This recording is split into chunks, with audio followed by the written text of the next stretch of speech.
Hello, welcome to Tea with Melly. Today we have Jas Boothe. She is the president and founder of Final Salute, Inc.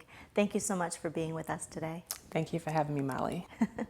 We want to start the show by asking your inspirations behind Final Salute. I mean, we have so much to talk about, but let's just go dive deep into what inspired you to start this organization. Well, Final Salute came into fruition from my own personal struggles with homelessness as a soldier. Just real short, back in 2005, I got called up to Iraq. I was a single mother at the time, living out of New Orleans. August, I lost everything to Hurricane Katrina, and the very next month I got diagnosed with an aggressive stage 2 head, neck, and throat cancer. But, you know, I went through treatment, and the issue was once I tried to look for services for a now homeless woman veteran, everything was catered for men. So basically, after being released out of the hospital, me and my son were just basically released out into the street. What do you do when you have nowhere to go? Like, what was the next step for you? You went, you asked for help, and they said, no, we don't have anything for you. You're out on the street. Where do you go? What happened? Well, you know, the first thing that I felt was anger. It was a huge slap in the face as a soldier. You know, women have been fighting, bleeding, and dying alongside our brothers for a very long time. And to be an afterthought probably was the hardest pill that I've ever had to swallow. So what I ended up doing was sleeping on a family member's couch with my son. How did you get yourself off that couch? I mean, you had this huge blow. They said, no, you feel rejected. You feel completely lost. You serve this country. You're proud to be an American. And when you need help, basically you felt like their backs were turned on you. Their backs, right? All of our backs. How do you force yourself out of the couch to make a change, to make a difference? Well, I had, there was two main factors in that. One, being a mother, you have a child dependent upon you to succeed. And the second thing, as being a soldier, you're taught to never accept defeat. And so one way or the other, you know, I knew that I had to make something happen in lieu of America not having anything for me as a woman veteran. How did you get started? Well, after I relocated to Missouri and staying with my aunt, I was able to get a job working for the Army National Guard in Missouri, which ultimately landed me in D.C., and I was able to be back in uniform, which I was so happy for because I didn't think I would ever be able to serve again, because of my illness. And once I got up here, I started to hear about women veterans being homeless again. And this is 2006 now, and it still isn't even a national issue. And I thought, well, maybe it just isn't that many, so maybe that's why there are no supportive services. But when I found out that there were tens of thousands and still nowhere to go, I was absolutely floored. And I'm like, you know, since the 1940s, we were legally able to serve. And I'm like, okay, we're in the 2000s now. Why are we still an afterthought? Why are we still being forgotten? You know, in lieu of just, you know, getting angry again and just being, you know, a mad American citizen, I decided to be an active American citizen and start an organization that will specifically cater to homeless women veterans and their children. Wow. Well, I want to make 2 points here. One, I'm so glad that you're okay physically and that you survived the cancer and you're a survivor. But you're also a survivor in so many regards. I'm glad you rolled out of that couch and did something to create some change. Grateful that you're alive and grateful that you're saving some lives. And also I want to say that it can happen to anybody. It can happen to any one of us. You know, just like that, we could lose everything. When my father got sick to cancer, his medical bills, all that, it changed me from having tons of money in my savings to absolutely nothing and starting over. And again, it can happen to anybody watching. And so to have that compassion, to have that sense of, even if it hasn't happened to you yet, with a blink of an eye, that could be you. So being able to have you inspire what could happen if you actually showed some compassion. Talk now about Final Salute. When you first launched it, where did you go? How did you get help? How did you get to where you are with such huge success today, starting from nothing? Well, when I first started, I basically had to go about it on my own, and I just went everywhere, chambers of commerce, all types of events, just passing people on the street. And it was such a hard battle, uphill battle, because people do not equate the service and sacrifice of women as they do to men. So I was constantly, instead of talking about my org, I was defending, our service as women. Because when people think about a typical male veteran and he's homeless, he probably has PTSD, or he's been to war and he's done, all these heroic things America has failed him. But when you tell them about the stories of women veterans, their responses are, well, how did she get herself in that situation? Why does she keep having children that she can't take care of? And I'm like, no, it's the same issues. And like you said, it could happen to anybody. You don't expect to, go to Iraq and Afghanistan and come back and have your spouse say they no longer want to be with you. You don't expect to come back or even suffer domestic violence. People don't understand that we're not removed from any of America's problems just because we wear a uniform. But as a woman, when you're on hard times, it's like your fault. They don't even see the aspects of, the economy, life issues, or just life happening. But if you're a man, automatically America needs to help you. If you're a woman, you need to just help yourself. Right. How has it been for you to go around and talk about this? It's so personal. You lived it, and you also representing, it's not just about your story. I know your heart, and you are out there putting yourself out there. It's not easy. It's not about the limelight, because, it's not that sexy to be able to go out there and have the lights and cameras and everybody asking you, why did you do it? What happened to you? How'd you survive? I mean, you're reliving this over and over again, but at the end of the day, you're not doing it just for you. You're doing it because you're fighting for the rights of female veterans all over the country. How do you keep that stamina? Well, for me, telling my story, I'm just hoping to reach at least one person each time I tell my story. And maybe it's that person was in that state of hopelessness like I was. And maybe that's that person that needs to know that, man, she pulled herself up, or she made it out, so maybe there's hope for me too. People send me emails all the time who just want to say thank you. Because of hearing your story, it let me know that I wasn't alone. It let me know that I was a failure, and it let me know that there were people who still cared about me and my military service. So when I talk, it's really not for me or about me. It's for that one woman who may be sitting there feeling alone and just needs to hear that, there is hope, and that she's not the only one who experienced this, and, her circumstances are temporary. What kind of services do you offer at Final Salute when you're reaching out, you're doing advocacy work, and you're lobbying for the rights of veterans everywhere, women veterans? When people come to you and they need your support, what are you offering them? Well, we have two programs. One of our programs, which is our home program, which is housing outreach, mentorship, and encouragement. And that's our transitional housing program. So they live there. They're provided food, clothing, financial education, and assistance. So if they need counseling or other resources, through the VA or any other types of organizations, we ensure that they are giving those connections. We also let them know that, this is the big girl program.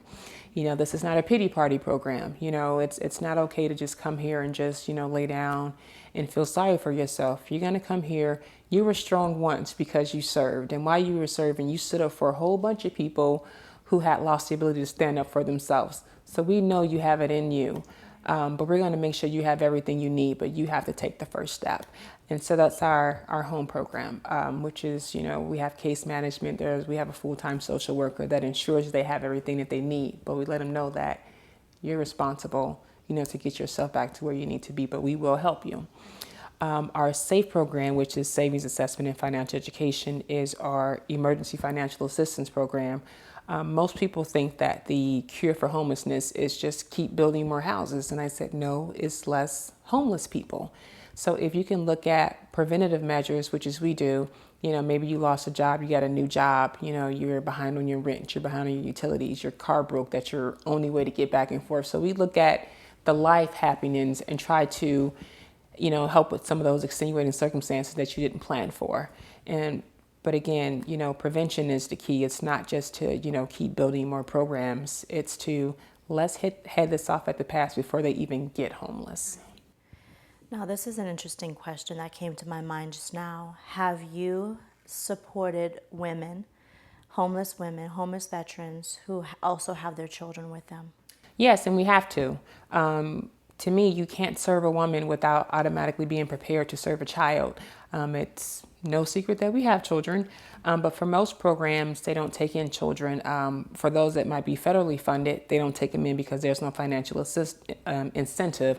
So, basically the government pays us for the veterans and not for the children. So, how do you look a woman or a man in their face and say, we can help you, but you can't help your children? And especially with a woman, no one wants to be separated from their children.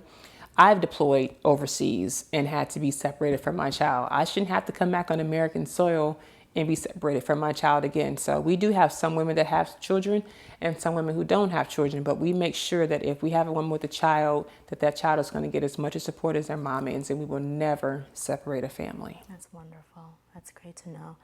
Now I'm thinking about two tracks of being able to go out there and make people aware of your organization. One is, how do women, veterans that are homeless, how are they found and how do they find you? And number two, how do you seek for support and donorship and fundraising, all that? So let's go to the first track first. How do women find you? Do you actually have a team that goes out? Do you do a lot of promotion? Is it just through word of mouth? How are they coming through your doors? Well, the unfortunate part of what we do is we are the only organization in the DC metro area that has this mission. So we never have to go out looking for anyone.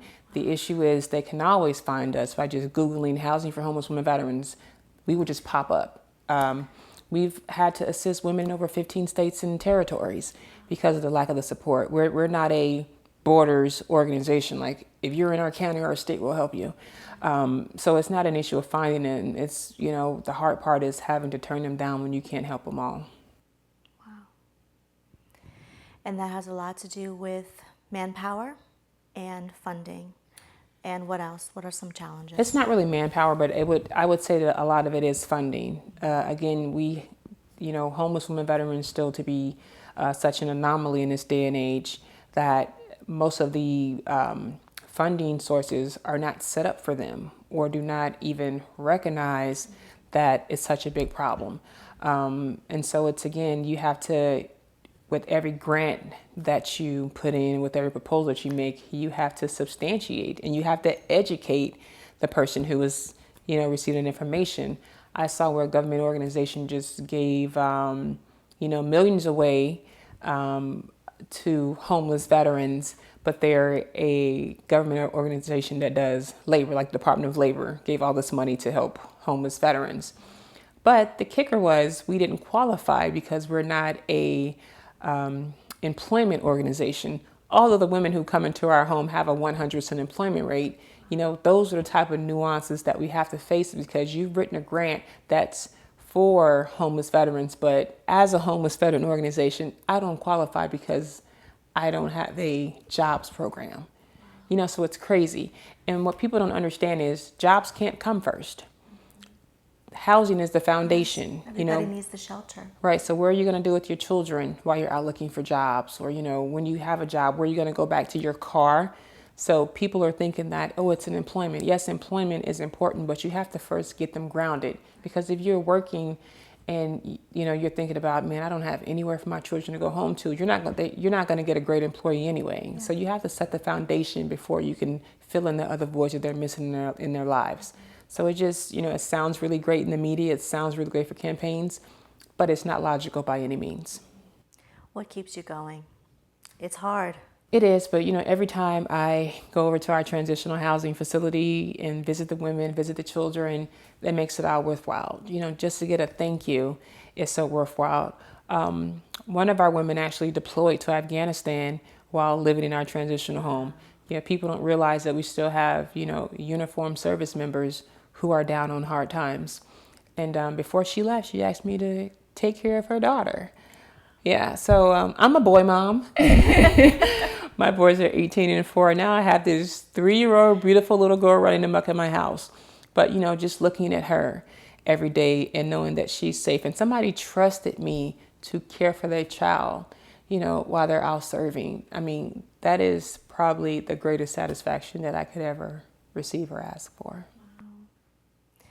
What's your vision for the organization? If you had an ideal world and all the grants had come to you, where would you like Final Salute to be if funding were no issue? That's actually my favorite question, and I'm glad you asked. It is my purpose in life to put Final Salute out of business. People ask us all the time, you want to have 20, 30 houses? I'm like, no, because right now there's 55,000 homeless women veterans nationwide. I am merely putting a Band-Aid on an American issue. So I want to sit at the table with the people who make the laws and make the decisions and find out how we can stop veterans, not just stop homelessness for veterans, not just for women, but also for the men. There should be no homeless veterans, period. We have enough wealth, power, and influence in this country to do it. So that's my vision for Final Salute, is to not have a mission, to not have to exist, because America needs to fix this. This isn't a Final Salute problem, it's an American problem. Right. Well, you've been all over the country lately, getting all kinds of accolades, and congratulations. You've won several awards through the years, and I know this year you just won the Most Influential Woman of Virginia. Congratulations. Thank you. You're among many brilliant women, and so it's so delighted for you. What does it feel like? I know that you go out and you talk about your mission behind the work that you do. You represent all these women and their children. What's it like for you when the lights do come on and you have all of this attention and you get to talk about something you love, and at the same time something you love and something you hate, right? You love what you're doing and you think it's good, but you hate the fact that you have to do it. How do you handle that? How do you handle all of the limelight and then have to come home and actually do the hard work? Well, I tell you, everyone likes to feel appreciated. And when I'm recognized, it's people saying thank you for what you're doing. So that's what I really look forward to when I'm at these events. It's just, because sometimes, doing this kind of work, you get down. Sometimes you second guess yourself, like, am I really making a difference? Should I really be doing this? But when someone that you don't know and don't have a connection with says, hey, we found out about you, we want to recognize you. And it's like, okay, God, I see what you're doing. You're letting me to know to keep pushing and keep going. And you're right. And when I'm up there, I'm able to tell them, about these beautiful women who have served and sacrificed so much, and why you should respect them and why you should help them. So every recognition for me is another opportunity to tell people about them. What are some of the challenges that come along with being a successful woman, being a successful veteran, being a successful African-American woman, being a successful woman, period? I would say the biggest challenges, like me and you talked a little bit earlier about balance. People are fixated with this concept of a work-life balance. It does not exist. We're not pie charts, we're people. So the hardest part, even with being a cancer survivor, I still have issues that come up periodically. And I've probably neglected myself a lot from wanting to be so much for so many people. And I probably neglected my family as well with everything that I'm doing. So I basically had to teach myself how to focus on what I'm doing in that moment. Like where I'm here with Molly right now, I'm thinking about tea with Molly. That's all I'm thinking about. And that's able to allow me to elaborate on what I'm doing and just focus on us being right here, fellowshipping as sisters. And so I just had to learn to focus. But that's the hardest thing is to focus, because you're afraid if you don't do this, then you're going to fail. If you don't do this, you're going to miss it. But your brain, I think that I'm a multitasker, and for some people, they think that's a great thing to do. But you miss something when you're working on 3 or 4 emails at a time, or when you're talking on the phone and trying to text at the same time. Everything is important, but you have to prioritize and pick one important thing at a time, and that way you'll give your full focus and attention. But I would say even with doing that, I probably neglected myself a lot. I'm working on myself, but when it's your baby, you're up all types of the night. My husband used to tell me, you need to stop. So I just patiently wait till he fell asleep and go back downstairs and get on my computer anyway. But that's just the biggest thing, is trying to find a balance that doesn't exist. And so I just learned to focus and prioritize. Right. How do you manage positive and negative feedback? Well, the good thing about being a 6-foot-tall Black woman is most of the negativity is not to your face. I found a lot of things through third and fourth and fifth parties that such and such said this, but yeah, I never personally get criticized to my face. Maybe if I was a little thing, petite thing like you, people would Get all the time. She ain't gonna do nothing. So how'd you know that? right? I've But heard me, that. just like I'm just gonna send her an email or whatever.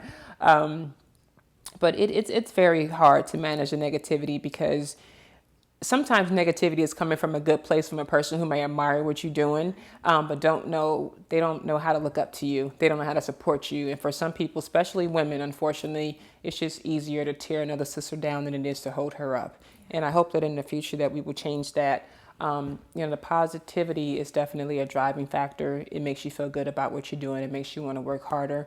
But the good definitely outweighs the bad. But, haters are going to hate. And, sometimes people just don't know how to appreciate you and it's easier for them to hurt you. So you just have to learn how to not fall into that. Don't catfight back with them. Don't attack them back. Just keep moving forward and doing what you're doing. I think what helps me the most is being able to tap back into the people that I serve, and what they've been able to do with their lives because they've come through whatever programs we have. And in your case, I can imagine when you walk through the doors of the different facilities that you have, that everything negative goes away in the moment. You can be present to the women who you've saved their lives. I tell you, I make excuses to go to our transitional home in Alexandria. I'm like, babe, they have a light bulb out. I'm just going to go down there and change it. But when we go there, it's definitely a good fellowship and time. It's like I'm not going to do inspection. I'm going to hang out with fellow female veterans. We have wine. We do mimosas. On occasions, we cook for each other. They suckered me one day and told me they were having a barbecue. So I come over there and I'm like, I'm cooking. So I was on the grill this one day, which was cool because they couldn't grill. They're like, we bought everything. I'm like, well played. So I look forward to things, and it's definitely a de-stressor. But just going down there and them saying thank you and just, being able to hang out with them and see the happiness in their face, to see the stress relieve out their bodies. I mean, I need to start taking before and after pictures. This is what they look like when they came here, and then show them later, because they're in a better place. People have a huge misconception of homelessness. People just think, dirty people, they're diseased, they have mental health issues, they're X, Y, and Z. I was homeless, and I looked just like this. So we need to remove those stereotypes of what homelessness look like. You probably pass them on a daily basis and don't know that that woman served her country and she's homeless. And so, like when we have photo shoots and when some people come out to visit the home, they're just, they don't look homeless. And I'm like, but what are they supposed to look like? And I think for some people, we probably would get more support if we painted that picture. But that's not what we do. Some people will, do you have pictures? Can we go out and take pictures of them like sitting on a bench or laying on the bench? And I'm like, absolutely not. These women are working now. They're thriving. They're doing great. So why don't you want them at their highest point? Why would you want them at that lowest point? We want them to forget about that low point. So we probably missed out on quite a few projects because of that, but I will never disrespect my sisters by doing any interview remotely close to that. Now, we were talking off camera earlier about interviews and media outlets, and I thought it was funny to a certain degree, but at the same time, very poignant, right? The points that you were making. Let's talk a little bit. We don't have to name names, but you've been on television. You've had some major publicity with some big name magazines and television stations and programs, large networks. So would you like to share some funny anecdotes of, prepping for the show and what they asked of you? Yes, well, I guess, from my headshot, they can't tell that I'm a tattooed mama. And so when I show up, it's just like, oh, we need to cover those up or we need to shoot different angles. And I'm like, absolutely not. We can just not do this because I have a pair of huge combat boots on my leg. Right. That's 13 years of service, and so I have several tattoos, but that's probably the one that means the most to me. And it's quite sexy, by the way. It's not disturbing. It's very sexy. But my husband, he has tattoos everywhere. He was a Marine, but, that's sexy. Or that, makes him look strong. And, so they don't tell men to cover up their tattoos, especially if they're military, because they want to show it. But when it comes to a woman, they want you to look so poised and polished. And I'm like, I look just fine, with my tattoos. The one thing I won't do is like, I'm not into the sleeves and things like that. But, it's just crazy how, I'm two people down from a guy who's tattooed, and they have asked him to do nothing. They didn't tell him to put on a jacket or cover up his arms. But because I'm a woman, they just, it seems like, so declassate to them. But I'm like, okay, you're either going to shoot me or I'm going to go home. And you paid a lot of money for me to get here. So I'm pretty sure that you want to shoot this piece. But I'm like, this means a lot to me. It's not faddish. This is 13 years of my life. And for you to remove it because of how it looks, I can't go along with that. Thanks for sharing that. I thought it No was problem. very powerful. And, we'll get a picture of it and put it on the show. So we will definitely blast it out there. We won't make you cover it up. And so thank you for your service, by the way. Thank you. It's I appreciate really that. appreciated. Let's talk about motherhood.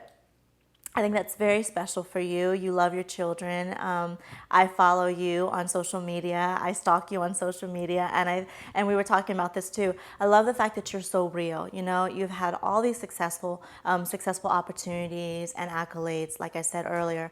But when you share, it is so real. It makes me laugh all the time because you've got this amazing attitude toward life. No BS in your world, and I love that because it shows strength. But I can imagine a lot of people have said, and actually you shared it with me, you're the president and you're the founder of this organization that's getting a lot of publicity and it could give you big opportunities to support your cause. Don't be posting stuff like that. What do you say to someone who is giving you that feedback? I sent him a screenshot of how to unfriend me. Because I can't change for what people's norms are. My norm is my norm. Long as I'm getting the job done. I'm not a disrespectful person. I'm not a vulgar person. I do swear. It comes with military service. But for some people, they just think a president and a founder should look a certain way. They should talk a certain way. They should act a certain way.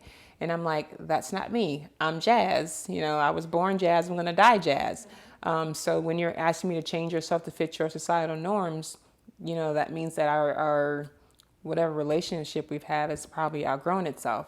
I tell, like, when I go out for these events, I tell, like, okay, I'll tell you this little funny joke.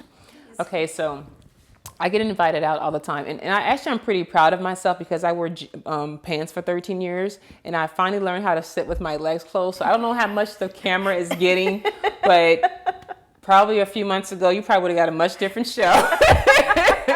But yay! I think our ratings will go up. Yeah, I know, right? When are you going to have her on again? So I was, a couple years ago, I was invited to a book club. I do not read for leisure.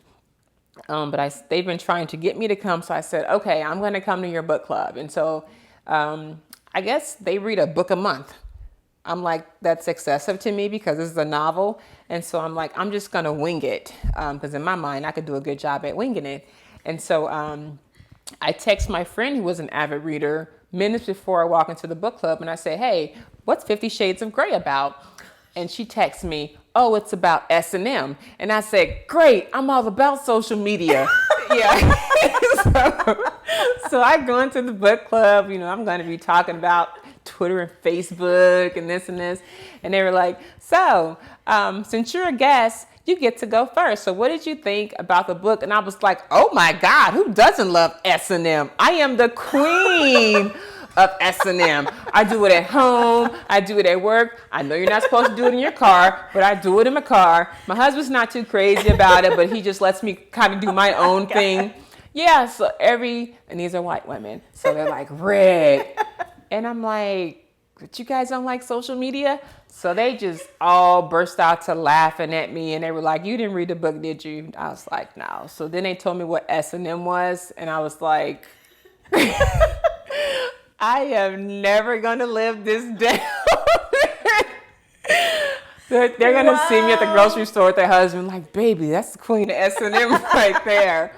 So, but that's just, that's how I start a lot of my speaking engagements, to let them know that this is my personality. This is how silly and quirky that I am. And people just like crack up. And it's like, that's the best joke I ever heard. I was like, hey, feel free to make it your own.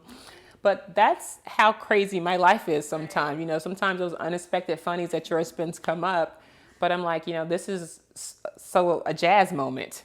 You know what's so hilarious? I started this line of questioning with, let's talk about motherhood, and we ended up with S&M. I am the queen. So, but really, let's can't even keep a straight face now. Let's go back to motherhood. You had to take care of your child as a single mom. Now, luckily, unfortunately, you have 2 sons, Yes. and you have a hubby. So that means I have 3 sons.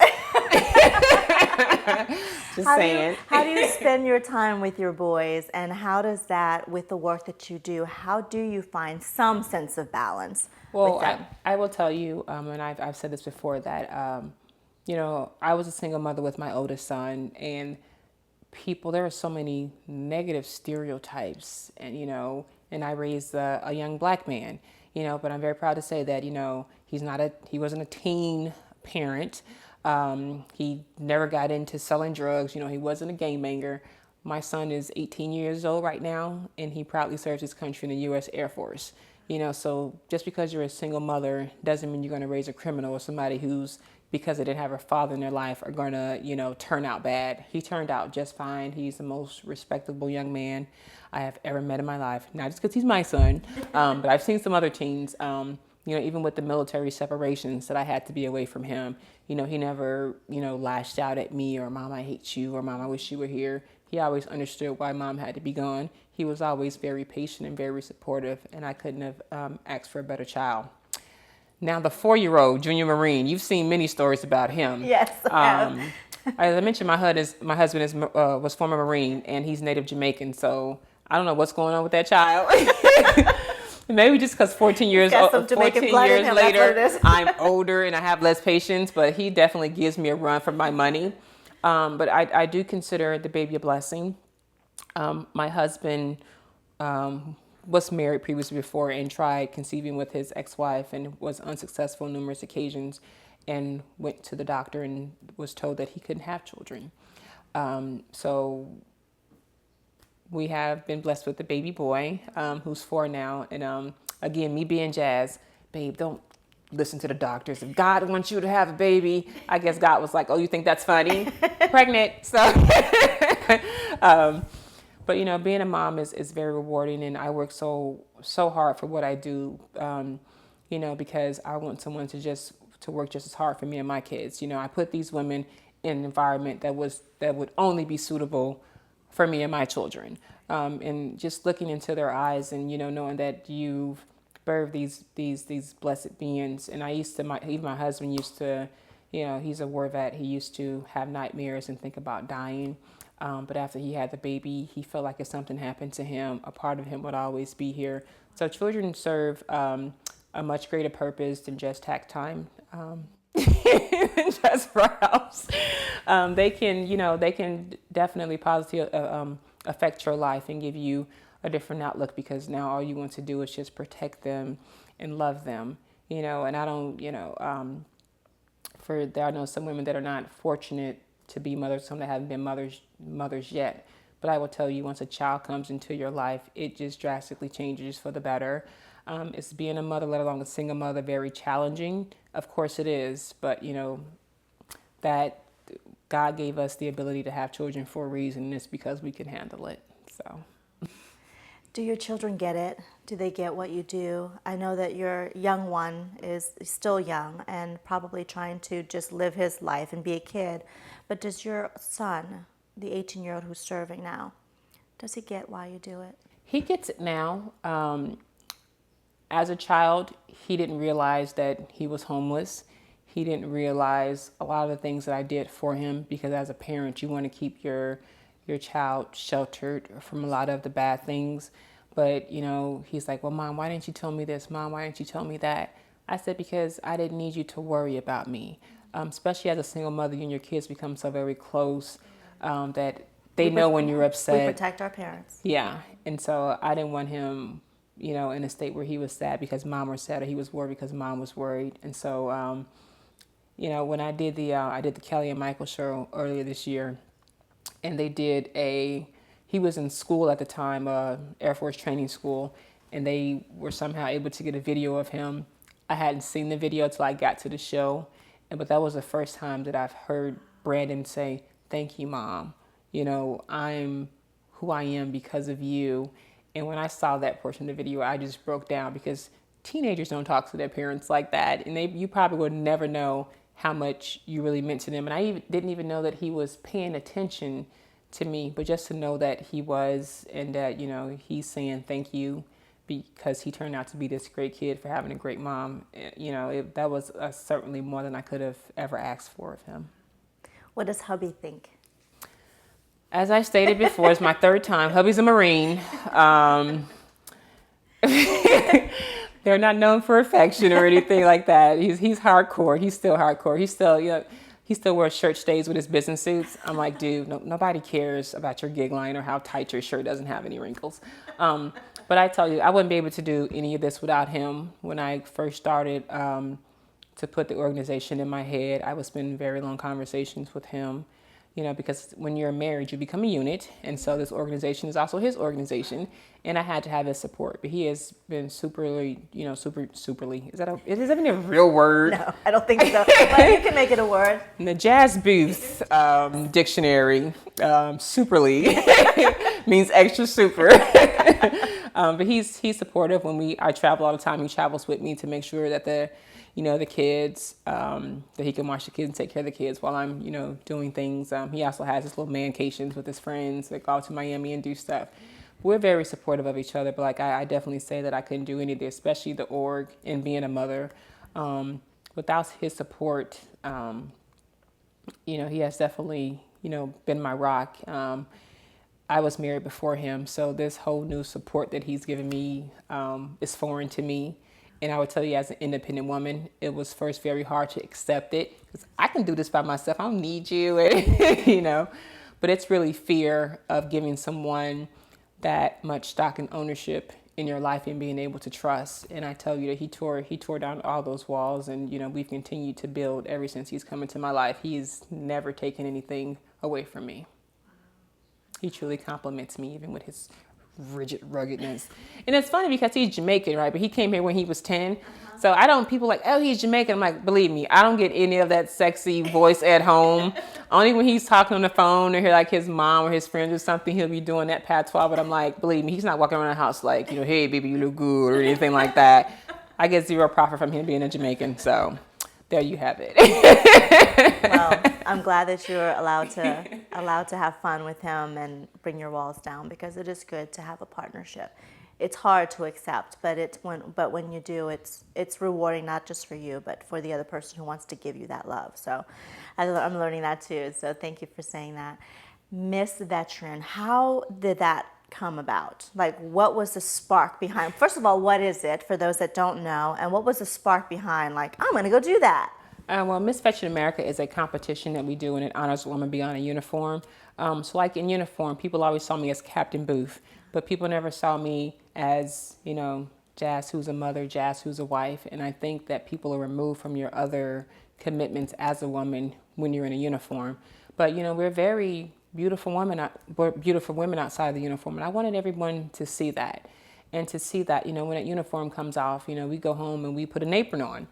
You know, or we go to happy hour, have girls' nights, whatever, that, you know, we're still real women and we still have, you know, real women things that we do. But, you know, every organization, they have, you know, a major fundraiser, a major event like they do every year. And so I didn't want to do another women's conference. I'm sick of women's conferences talking about women's issues and not doing anything about it. I didn't want to do a gala because that's just basically, you know, it's a lot of pomp and circumstance. Not to say that there are a lot of great galas that are doing things out there that are good, but I wanted to be, we're a unique organization, and I wanted to have a unique event. So I was actually sitting in uniform one day, and I looked down and I was like, you know what, no one ever comes up to me and gives me a compliment in uniform or tells me, you know, Jas, you are wearing that uniform, or, you know, you look pretty today, because those things are strictly forbidden, you know, in the military. But, you know, women, we live off compliments, you know. When we buy a new dress, we want people to notice.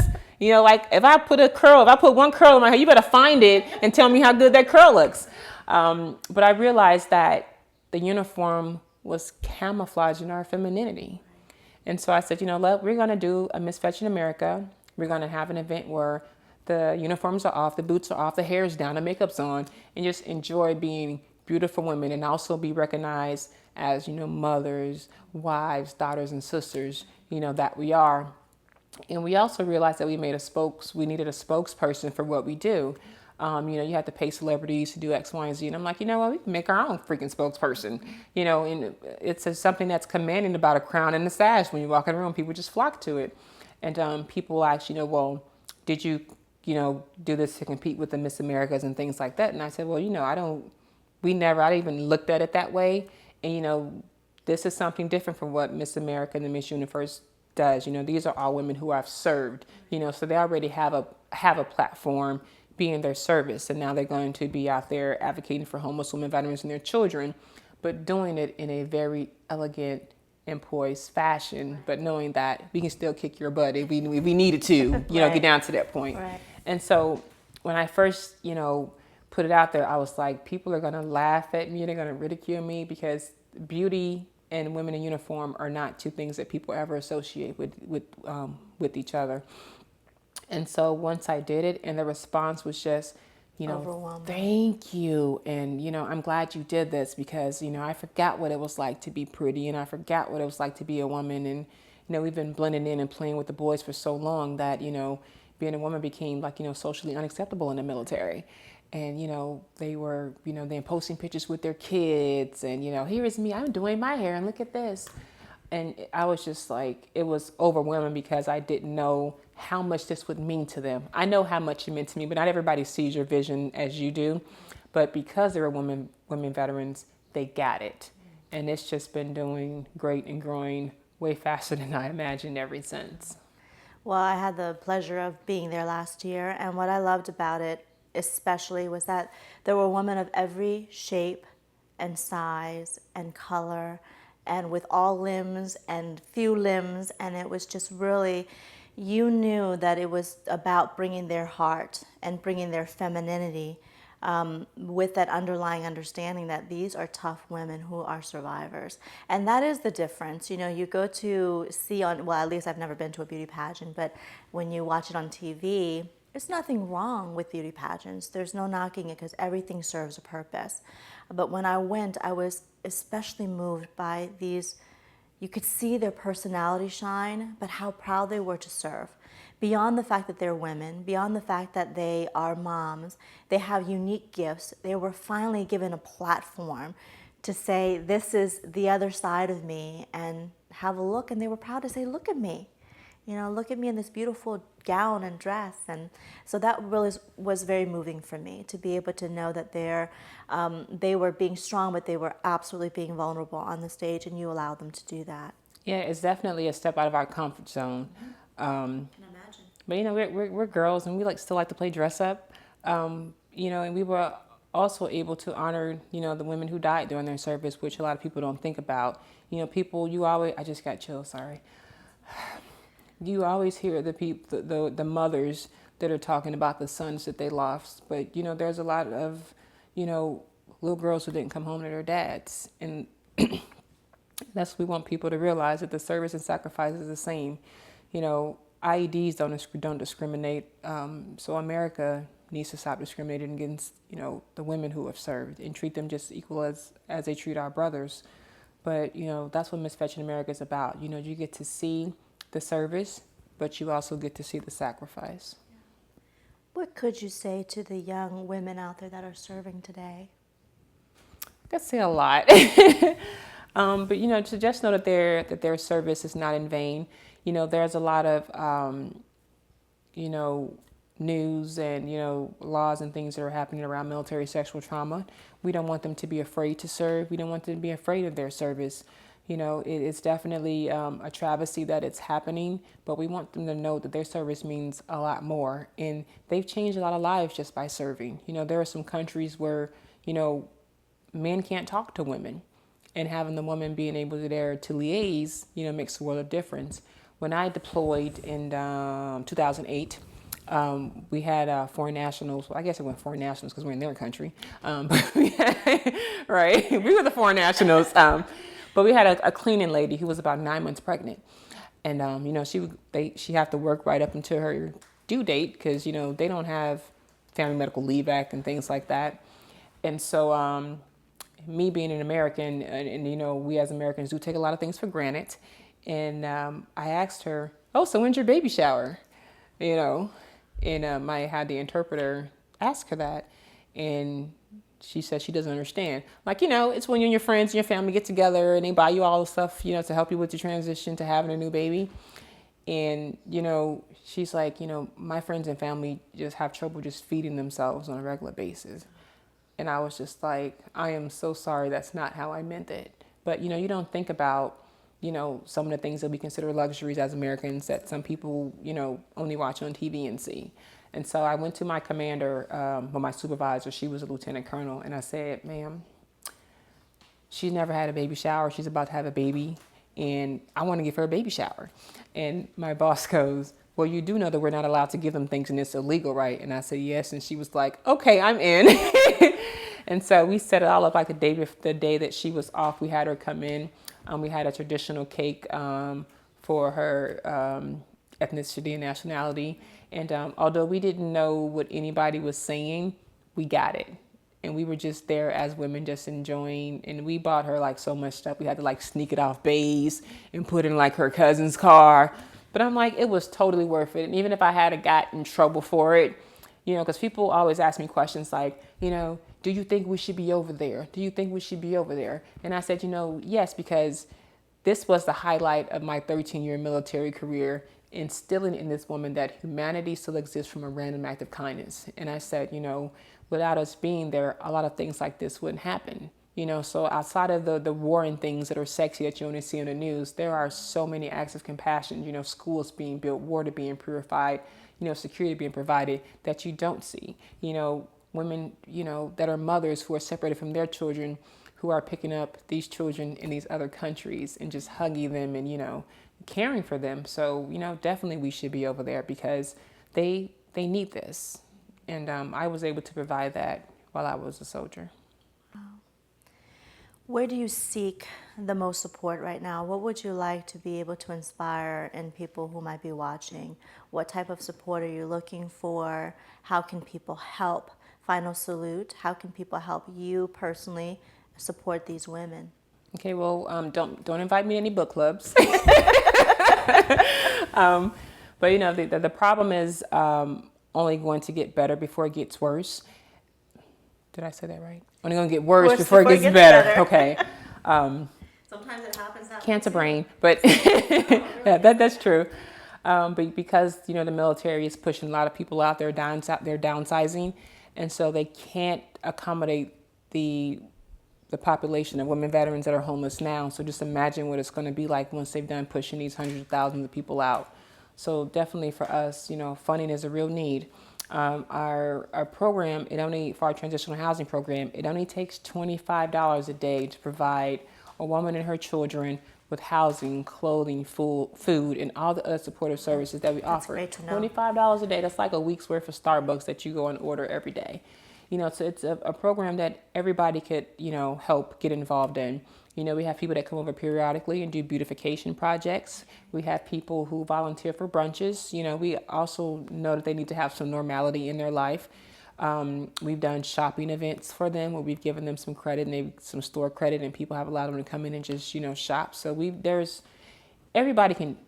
no person can do everything, but everybody can do something. So if you have a business or if you have a talent or you have some type of expertise that you want to, you know, offer, just contact me. That's great. Now, any final thoughts for veterans everywhere? Women, men, any final thoughts for those that are out there going through hard times right now?